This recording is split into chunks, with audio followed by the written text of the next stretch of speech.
Episode 1 of Disney's latest series, Moon Knight, is out now, and I've got my thoughts right here.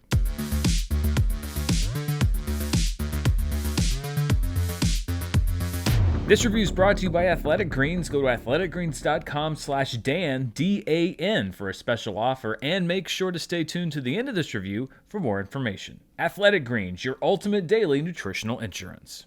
Hello everybody, and welcome to my thoughts on the first episode of Moon Knight. Now, full disclosure, I have seen a few episodes ahead, but I'm not going to reference anything in the coming weeks other than perhaps a helpful nudge one way or the other if I think something is important. I'm only going to be covering this first episode of the show. Having said that, if you haven't seen Moon Knight episode 1, then you should maybe go watch that episode, come back, and we can talk about it. I'm not going to really spoil anything. Well, I guess I am, because I want to talk about specific things, but I really do think you're going to appreciate my thoughts if you've already watched that first episode. The first episode of Moon Knight is directed by Mohamed Diab. This is the first I've seen of his work, but I'm really impressed by what I've seen so far. It's written by Jeremy Slater. He also created this series as well as The Umbrella Academy over on Netflix. And I have to say first and foremost that this is the most filmic that any Marvel TV show has looked thus far. It doesn't look shot on a green screen or on small constructed sets. You can tell that a lot of this show was shot on location, which is more expensive. But honestly, I would happily sacrifice an episode or two of future Marvel live action shows if you could get them all up to this production quality. And to be quite honest,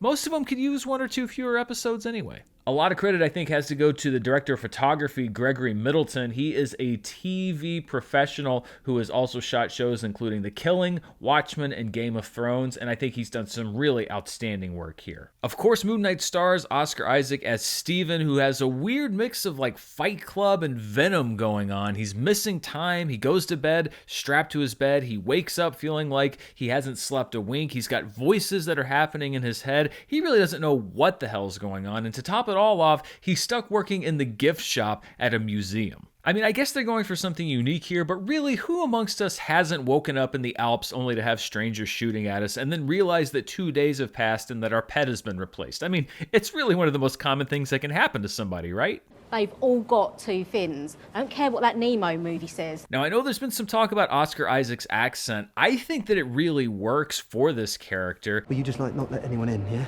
It's a museum, bruv. It's going to be difficult. No, obviously. I just mean, anyone dodgy, you know? Anyone who wants to come in is coming in. You see a little bit of what Oscar Isaac does in this episode, but one thing that I think I can be safe in saying going forward is that I like his performance more and more with each passing episode of this show that I've seen. And even though I'm not to the end yet, I'm going to catch up with everybody else in a couple episodes, and then we'll be watching, I think, the last couple together. It's already one of my favorite performances in the entire MCU. I can't really say that it's anything like a performance that I've seen, even in just this one episode in the MCU before, but this is why you get such great actors to play these parts. And even though the MCU is already packed with great actors, I really do think that Oscar Isaac is going to become a favorite of a lot of people across the whole canon of stories that we've seen so far. Now, I do have one qualm with Oscar Isaac's character in the show, which is that I really did want to like Steven, but I have a really hard time putting trust in somebody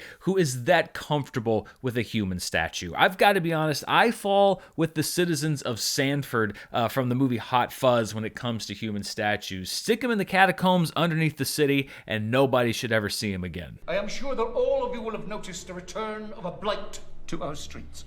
I refer, of course, to the extremely irritating living statue.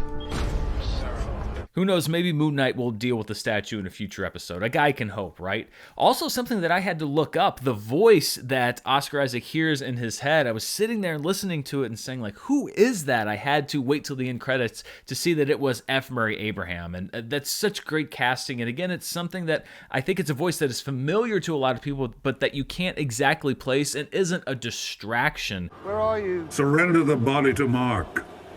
Sorry, what?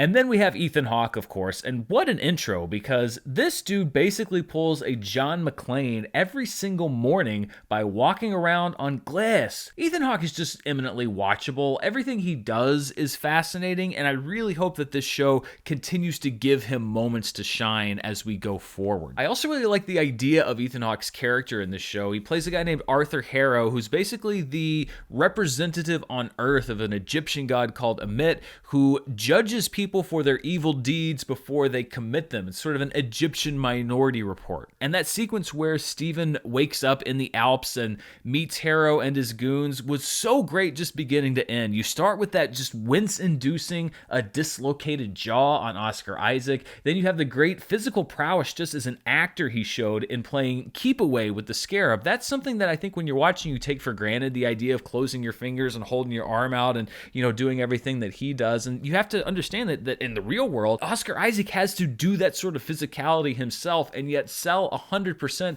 that somebody else is controlling his body. It's something that Tom Hardy does really well in the Venom movies, and it's something that Oscar Isaac did really well on last night's episode. I also love that cool cupcake truck chase through the mountains. Isn't that just something fun to say? Cupcake truck chase. Anytime we can get Wham into a mainstream show or movie as well, I'm all for it. And I also love that we skip over the time that Steven is apparently not in control of his body. I love that that's how we're introduced to this plot device. It's sort of like Memento, but we're all Leonard and we're rushing to catch up to the train and figure out what the hell is going on. Oscar Isaac has a lot of different notes that he has to play in this role, and I think he plays them all really well. Some of them very serious notes, but then he can also sort of mix the serious and then the comedic notes that his character has when he's kind of dejectedly, half-heartedly ordering steak. It was one of my favorite scenes in this entire episode. I'll have the best bit of the steak. That's the bit that I want. I also really love the creepy aesthetic of this show. The gag with the mirrors where the reflection keeps looking at you after you walk away or talks back to you. That is always super, super creepy when it's executed well, and they execute several of them well in this episode. I also like the scene where the monster was stalking Steven in the apartment hallway down towards the elevator. That was so well shot. A good design on this big ghoulish thing, and I hope that we get to see more of that because I really think that is a super creepy design. We also get a little bit of exposition in the museum towards the end of the episode when Harrow shows up to get the scarab, and we find more about Amit, which is ultimately it's in the service of doing something good. And listen, I'm usually all in favor of something like wiping out pre-Hitler. Had Amit been free, she would have prevented Hitler and the destruction he wrought.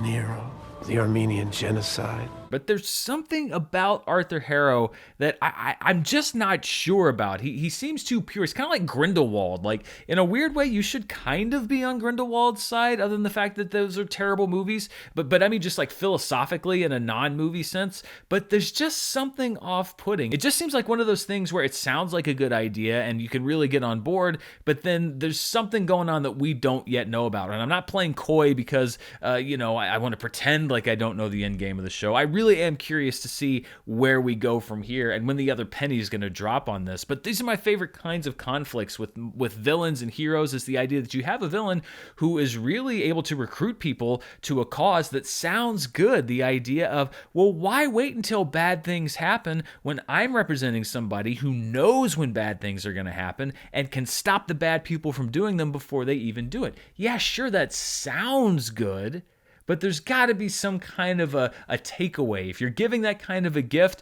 it also has to cost something, and I really want to see where we go on that end. Long story short, Steven ends up running from a jackal in his own museum, and John Goodwin really was right in the TV edit of The Big Lebowski. This really is what happens when you find a stranger in the Alps. See what happens when you find a stranger in the Alps?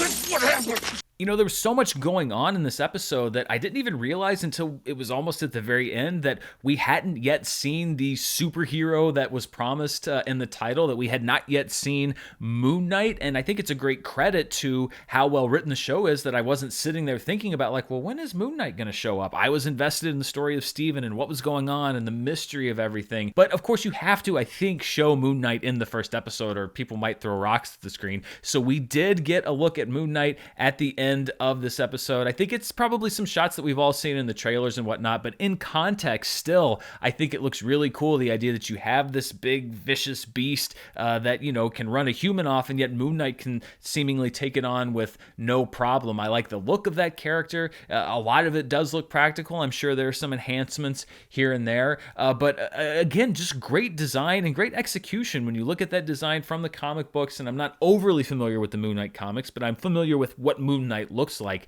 That's such a great transition into the real world so that it looks cool but not ridiculous, and that's a very tough line to walk sometimes. I think they nailed it with the design on this show. I can tell you from what I've seen so far that I really, really like what is coming up, or at least the parts that I've seen. I think that it is going to exceed some expectations. I think it's going to defy some expectations that other people might have, but I think it's shaping up to be something really cool, and I'm looking forward to experiencing this week by week with all of you and kind of discussing what I liked and what maybe I even didn't like about each episode individually. So this is going to be one of those things where I'm here every single week recapping each episode as we go, and I think it's going to be something really fun to do here for the next 6 weeks or so. But what did you think of the first episode of Moon Knight? Did it meet your expectations? Was there stuff that you loved? Was there stuff that you weren't so crazy about? Let me know down in the comments below. And before we go, I want to thank my sponsor for today's review, Athletic Greens. I started taking Athletic Greens earlier this year because I'm trying to focus on my own health, both outside and inside. And one thing that Athletic Greens has is probiotics, which helps to support gut health. But Athletic Greens is something that they call a micro habit. It's a micro habit with big benefits, meaning it's one easy thing that you can do every single day to take care of yourself.